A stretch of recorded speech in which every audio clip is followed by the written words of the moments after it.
Hi everybody, today I'm going to show you how to fill out the De Viajeros form that needs to be filled out if you're traveling with us to Cuba within 72 hours. You cannot do it more than 72 hours in advance, and I'll show you why, but you also don't want to do it on arrival because you may not have access to the internet.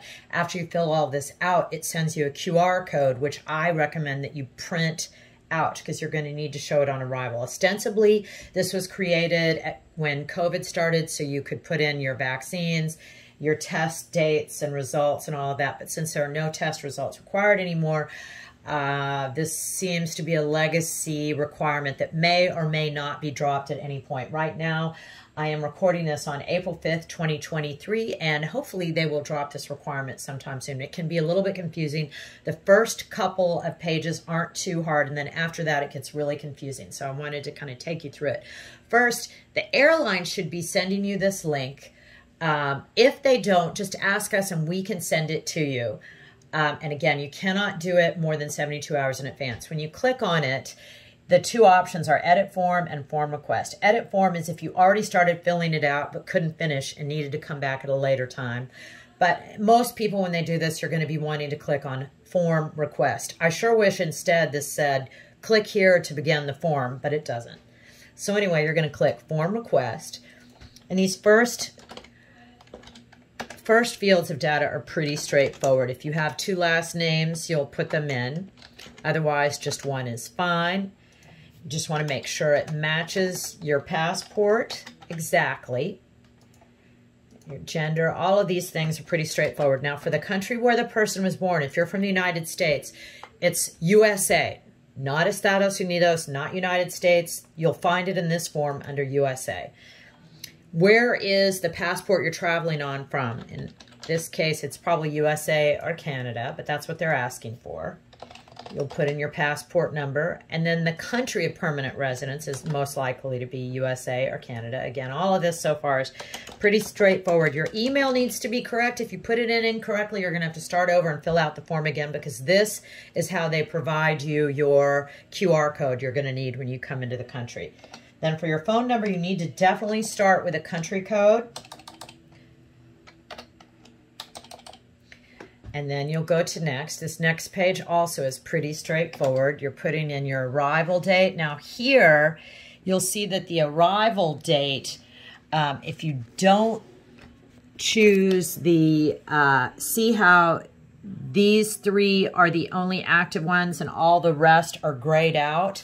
That is why you can't do this more than 72 hours in advance. Why do they do this? I think it's because they ideally want you to have your seat number, and in many cases, airlines won't give you a seat until 3 days before. But anyway, so you'll have to wait until 72 hours before so that you show your arrival date. And you'll show your flight number, your airline, and you'll obviously want to be accurate with all this. Now, with the seat number, this used to be important for contact tracing so that they could find you if somebody on your plane got COVID. Now that they're not really worried about that, this is much less important. So if you don't have a seat number, I didn't, you know, I hope I'm never in front of a trial, a jury of my peers, but a trial by peer, but this is really not that important. I usually guess because I often don't know, and I know many times they don't even assign this until the day of. This really is not so important. You can call your airline and they'll give you whatever your temporary one is, but don't get too worried if you don't have that one. Now, you're going to be coming into Jose Marti Airport. And your country of origin, again, is likely to be USA or Canada. Now, important, even though you're coming to do service overseas, the reason they're asking for you travel reason is if you're coming to work and you're going to owe payroll taxes for the work you're doing, then you need to do work. Otherwise, they're assuming you're here for tourism. So for the purposes of this form, you are a tourist because you are not getting any sort of paid work while you're on our program. Then you go to the next page. The province where you're going is La Habana. The municipality where you're going is Havana Vieja or Central Havana. We're actually going to both. The place of accommodation is house or room for rent, not home because you're not staying with a relative or a friend. You're doing a house or room for rent, which is what's required by U.S. law. And we will provide you the traveler address. So feel free to contact us or email us for this address if we haven't already. The addresses there are kind of simple. They're like Calle Obispo number 16, that kind of thing. I usually include that I've been to the U.S. within the last 15 days unless I've been someplace else. And then symptoms in the last 15 days, if you've had some sort of COVID symptom, you won't be allowed in the country.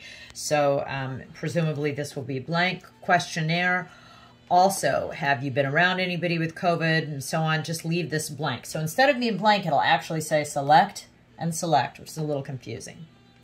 Go ahead and fill out whatever vaccine you've had. In my case, I've had a full course of Moderna. And this is confusing, this part over here about tests, because no tests are required. And so you're sitting there prompted thinking, oh my gosh, do I need to get a test? What do I do here? Just leave it. Leave it exactly as is, blank, blank, blank, blank, and put next. Unaccompanied baggage. If you are traveling on a Global Wear program, you have no unaccompanied baggage. You are traveling with your own bags. So you're going to put no. If you have any children under 10 years of age accompanying you, you would put them here. Now, the rest of this part, if you are bringing more than $5,000 US, which I do not recommend, you're going to need to fill this out. I'm going to assume you're taking our advice and not bringing more than $5,000. So you do not, you can leave that just as is, blank, and leave this blank. Now, if you plan on selling anything, which I don't recommend, you're going to have to go through all sorts of extra steps in getting MINCOM import technical authorization numbers in order to be allowed to bring those things in to sell.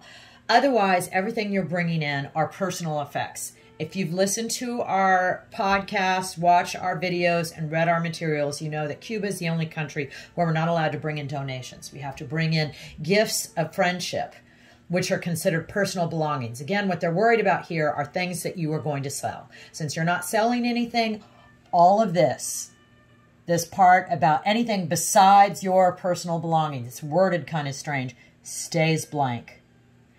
Do you have something to declare at customs? No. Next. Then you'll put in the CAPTCHA code, press next, and it will email you your QR code. Again, I would print this out, maybe a couple of copies, maybe save a copy of the QR code on your phone just in case you forget it or leave it somewhere. But that's how you fill it out. Hopefully this will be something that won't be required for too much longer, but right now, spring of 2023, it still is. I hope that was helpful. Good luck and enjoy Cuba.